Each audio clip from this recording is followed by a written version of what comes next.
Halo guys, Assalamualaikum warahmatullahi wabarakatuh. Selamat datang kembali di channel Povlitik. Bagaimana kabar kalian guys? Semoga kalian semuanya dalam keadaan sehat ya. Ada yang lagi ketar-ketir nih guys. Buntut longsor di Cisarua kemarin, Kang Deddy Mulyadi gerak cepat usut penyebab bencana ini guys. Para pengusaha yang coba-coba rusak alam demi cuan atau pejabat yang terima sogokan dan korbankan rakyat siap-siap kena sikat. Sudah marah bener nih ya KDM. Ketar-ketir kan kalian? Kalau menurut kalian nih guys, siapa di balik terjadinya bencana longsor di Cisarua? Kita simak video selengkapnya. Masih banyak mayat yang belum bisa diangkat. Problem ini adalah perubahan bentukan lahan. Ini sudah berubah semuanya jadi kebun sayur dan tanaman bunga. Sudah habis, di atasnya bukit, di sini ada aliran sungai. Sudah disinggung sama Kang Deddy Mulyadi guys, penyebab longsor yang terjadi di Cisarua karena pengalihan fungsi lahan. Nah ini siapa kira-kira penanggung jawab di balik kejadian yang terjadi? Baik, silakan. Walaupun di lapangan juga banyak yang nakal juga. Ya. Tuh. Yang sering nawarin tanah hutan ini, kasih ke sini, kasih ke pertambangan, mereka juga sebenarnya. Karena saya tahu gitu Pak. Saya mau tiap hari ke hutanan, tahu kelakuannya, tahu saya Pak. Baik, terima kasih. Saya ini Cuma memberikan bisa contoh ya. Saya nggak usah sebutin tempatnya di mana. Pada suatu saat itu ada orang yang akan bebasin tanah sawah. Saya bilang, buat apa bebasin tanah sawah dengan lebar hampir 10 meter untuk bangun jalan. Selidik punya selidik, ternyata orientasi membangun jalannya itu untuk membangun kawasan properti di sekitar areal eks hutan. Waduh. Itu di daerah Jawa Barat loh.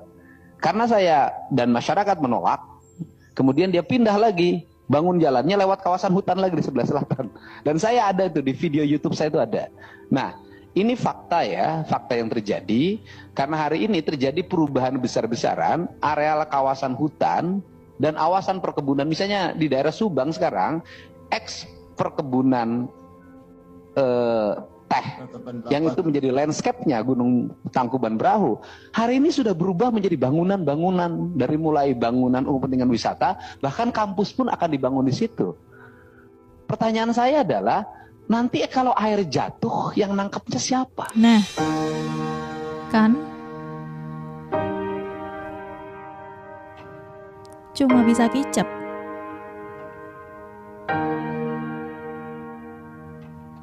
Jadi kawasan membangun industri di sebelah utara itu bisa banjir besar nanti suatu saat. Nah, aspek ini tidak menjadi bahan pertimbangan. Semua orang berpikir daripada areal perkebunan tidak bermanfaat, ya lebih baik dibangun bangunan. Tuh guys, sudah dikantongi sebenarnya ya siapa-siapa saja yang nakal, yang suka nawar-nawarin lahan. Kunjungan anggota DPR KDM ke Subang, Jawa Barat berubah menjadi momen tegang ketika ia menemukan adanya dugaan alih fungsi lahan ilegal oleh PTPN.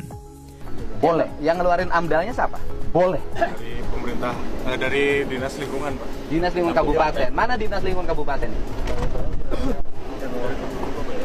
Dinas Lingkungan Kabupatennya mana? Saya Pak. Ya Pak. Apa dasarnya Bapak ngeluarin amdal? Saya tidak mengeluarkan izin apapun tentang amdal ini. Hah?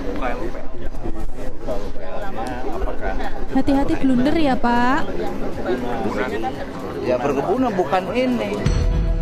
Amdal untuk sayur? Tidak ada. Enggak ada, Pak. Tidak ada. Kami tidak sembarangan mengeluarkan.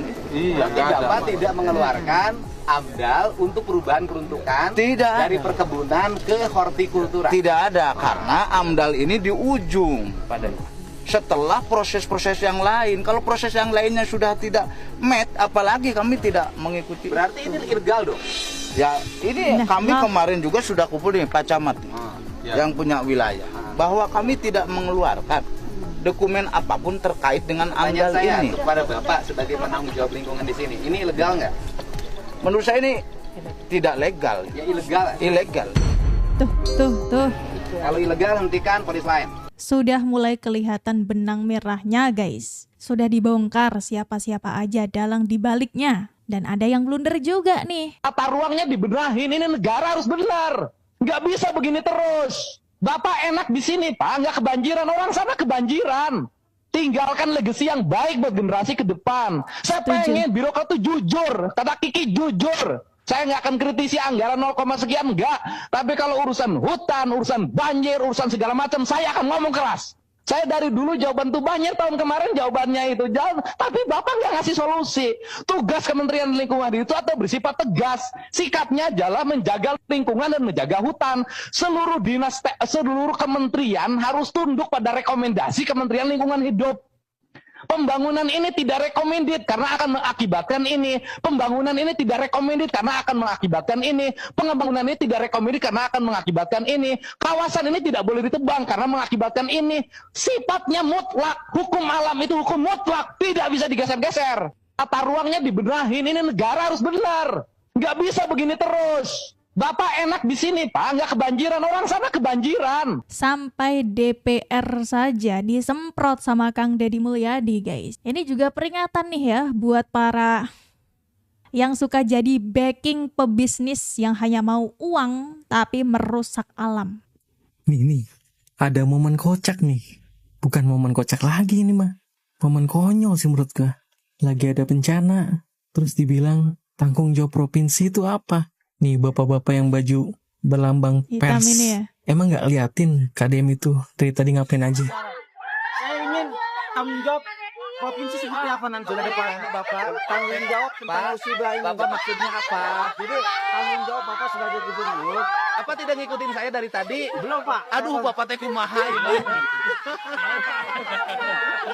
Kok bisa-bisanya, guys? Di tengah situasi kayak gitu loh ya, masih ada aja yang sok jagoan, yang sok preman. Nanti setiap kepala keluarga yang meninggal kita siapkan 25 juta. Setelah itu seluruh rumah di sini mau kita relokasi, jangan di sini lagi. Saya sih lebih cenderung daerah ini dihutankan saja. Artinya ada alih fungsi lahan, Pak, kalau melihat secara ini, Pak ya? Ya ini kan sudah jelas. Ya, jadi setelah ini warga di sekitar sini segera direlokasi dan ini dihutankan karena potensi terjadi lagi sangat tinggi dan di sekitar sini sudah mencemaskan kalau menurut saya. Saya tadi keliling sangat mencemaskan. Tuh guys, Kang Deddy Mulyadi sendiri sudah memutuskan ya untuk merelokasi warga dari wilayah itu. Lebih baik memang dihutankan saja biar tidak terjadi lagi nih hal-hal yang serupa. Apalagi kalau jauh lebih tragis nanti ya gimana? Kang Deddy yang salah lagi nanti.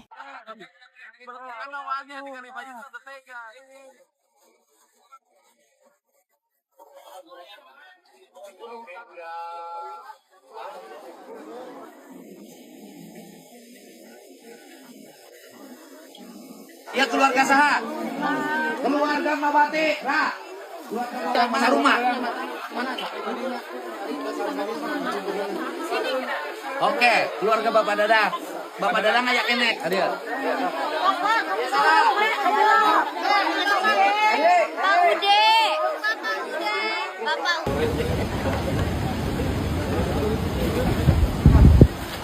Tuh guys, dari video ini sudah kelihatan sekali ya, Kang Deddy Mulyadi benar-benar terjun ke lokasi bencana.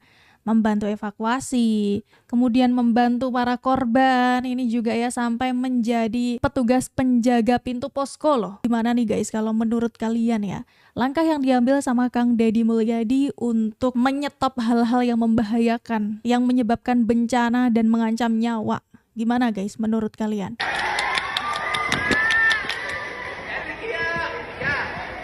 Daripada di sini tambah jadi stres, tidur susah, air susah.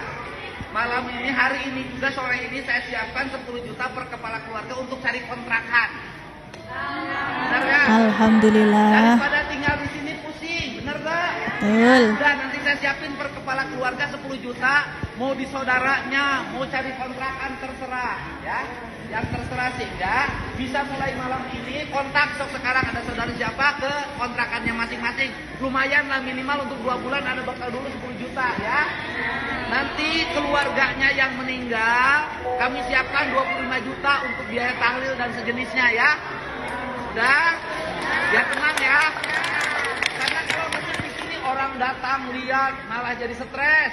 Tambah sedih, bener tak? Betul. Ya, setuju tak? Setuju.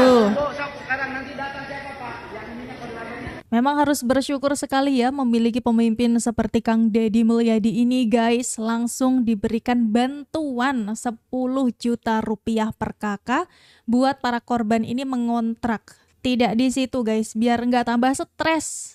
Sejauh itu loh yang dipikirkan oleh Kang Deddy Mulyadi dan sesat-set itu juga.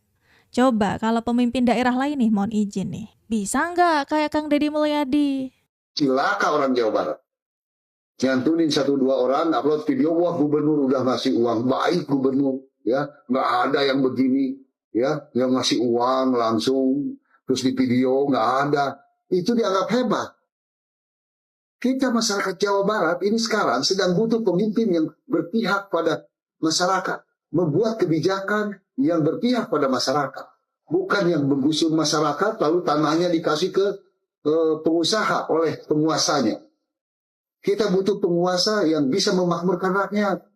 Kalau bisa, itu lahan-lahan negara, lahan-lahan pemerintah daerah, kasih ke masyarakat. Dibikin tempat UMKM. Atau yang kontrak-kontrak dikasih tanah, lahan tanah. Atau petani yang nggak punya tanah, kasih lahan tanah. Petani yang butuh pupuk, bikin pabrik pupuk. Untuk masyarakat pertanian, lebih murah pupuknya atau gratis. Bikin lapangan kerja. Agar semua masyarakat bisa bekerja, ya. Bagaimana caranya industri-industri lokal itu bisa maju? Promosikan bordir, promosikan anyaman, promosikan ekonomi kreatif masyarakat, kreator-kreator masyarakat ke luar negeri, agar masyarakat bisa makmur, banyak dibeli oleh luar negeri dan bisa menyerap tenaga kerja. Itu namanya orang pintar, bukannya orang pintar terus pencitraan dianggap pinter, ya, cari panggung sampai ke pina-pina dia cari panggung, ya, setiap wayang dia bikin saweran, setiap orkes dia datang baik katanya nyawer, aduh ampun. Kenapa Kang Deddy Mulyadi selalu dinyinyirin? Apa yang dilakukan sama Kang Deddy Mulyadi selalu tidak pernah benar nih buat para pembenci beliau ya? Masa ngasih bantuan? Datang ke tempat bencana masih salah juga. Terus maunya gimana? Kebijakan Deddy Mulyadi sebagai Gubernur Jawa Barat terhadap masyarakat di Karawang yang menempati lahan BUMN PJT di Karawang sangatlah tidak manusiawi. Selain bukan hak gubernur, tapi masyarakat di sana ditindas dengan semena-mena dan tidak dimanusiakan sebagai manusia masyarakat Jawa Barat. Ini sangat memalukan. Kata gua nih orang, hati nuraninya di mana? Buat warga Jawa Barat, jaga bapak lu baik-baik ya. Bapak lu itu bapak yang terdebes di antara bapak-bapak yang lain. Betul. Ya, kalau lu punya bapak kayak begitu, masih lu demo, lu masih ngeluh, lu masih nyari-nyari kesalahannya, kebangetan lu. Ya, kebangetan mau bapak yang kayak bagaimana lagi lu. Ini jujur baik nih ya, di lubuk hati gue yang paling dalam, gue menunggu-nunggu kapan nih ya Kang Deddy bisa jadi bapaknya Indonesia, bukan cuma jadi bapak aingnya Jawa Barat doang.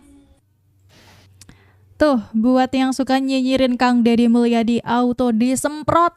Bahkan dari empok ini nih yang sudah gemes banget ya sama warga Jawa Barat tapi masih suka mengkritik nyinyirin Kang Deddy Mulyadi. Nggak bersyukur banget kalian memiliki seorang pemimpin seperti Kang Deddy Mulyadi. Padahal Kang Deddy Mulyadi sudah sangat diharapkan loh untuk menjadi Bapak Indonesia, bukan Bapak Aing aja nih. Gimana guys kalau menurut kalian ya? Apalagi nih soal bongkar-membongkar, mohon izin. Mungkin dalang-dalang yang terlibat dalam entah itu pengalihan fungsi lahan yang menyebabkan bencana alam. Nah ini menurut kalian siapakah di balik terjadinya bencana yang terjadi di Cisarua nih guys?